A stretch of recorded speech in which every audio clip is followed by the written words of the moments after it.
अल्हम्दुलिल्लाहि रब्बिल आलमीन वस्सलातु वस्सलामु अला सय्यिदिल अंबियाइ वल मुरसलीन।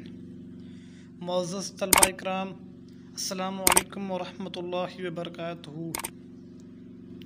आज मैं आपके सामने इबारत पढ़ने और सुनने का तरीका बयान करूँगा।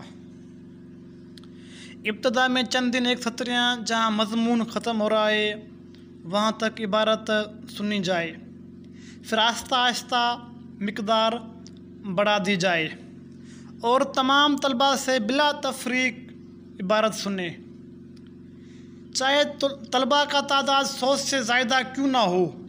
पहली मर्तबा इबारत सुनने के वक्त तालिब इल्म को इबारत में बिल्कुल मत रोकें, ताकि इबारत में रवानगी और तसलसल बरकरार रहे, और तालिब इल्म की गलती को ज़हन में रखें। और अगर तालिब इल्म ज़्यादा हो तो एक कापी रख लें, इसमें हर तालिब इल्म का नाम लिख लें। जब भी कोई तालिब इल्म गलती करे तो उस गलती को नोट कर लें। जब सब तालिब इल्म इबारत पढ़ चुके तो अब गलती करने वाले तालिब इल्म से दोबारा इबारत पढ़वाई जाए।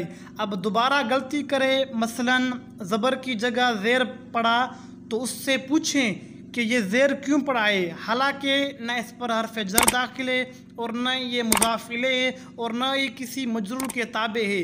इस तरह जन तलबा ने इबारत सही पढ़ी है, उनसे भी इबारत के अंदर एराब के बारे में सवालात किए जाएँ, क्योंकि बज़ दफ़ा तालिब इल्म अंदाज़े से सही इबारत पढ़ लेता है लेकिन उसको वजह एराब बिल्कुल मालूम नहीं होती।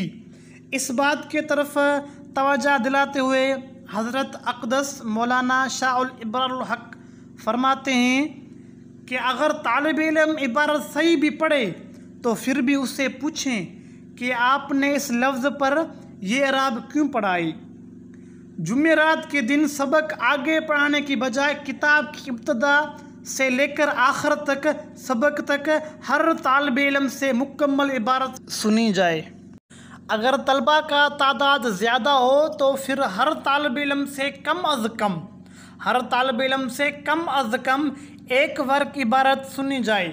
अगर दरमियान में तालिब इल्म गलती करे तो उसको बिल्कुल मत रोकें, बल्कि उसकी गलती को ज़हन में रखें या किसी कापी पर नोट कर लें, ताकि इबारत में रवानगी और तसलसल बरकरार रहे। जब तमाम तालिब इल्म इबारत पढ़ चुके तो अब गलती वाले मकाम से दोबारा इबारत पढ़वाई जाए। अगर तालिब इल्म दोबारा गलती करे तो उस तालिब इल्म से वजह एराब के मुतालिक पूछा जाए कि आपने इस लफ्ज़ पर यह एराब क्यों पढ़ा और इस पर कौन सा आमिल दाखिल है। इस सिलसिले को इस अंदाज से कम अज़ कम 3 या 4 माह तक जारी रखा जाए। अल्हम्दुलिल्लाह इस तरतीब से तलबा में इंशाअल्लाह अरबी इबारत पढ़ने का मलका पैदा हो जाएगा। इस तरतीब को कुदूरी और हिदायत नह में अख्तियार किया जाए, क्योंकि ये दोनों किताबें इब्तदाई तलबा को इबारत के अंदर चलाने में तजर्बा मुफीद साबित होती हैं।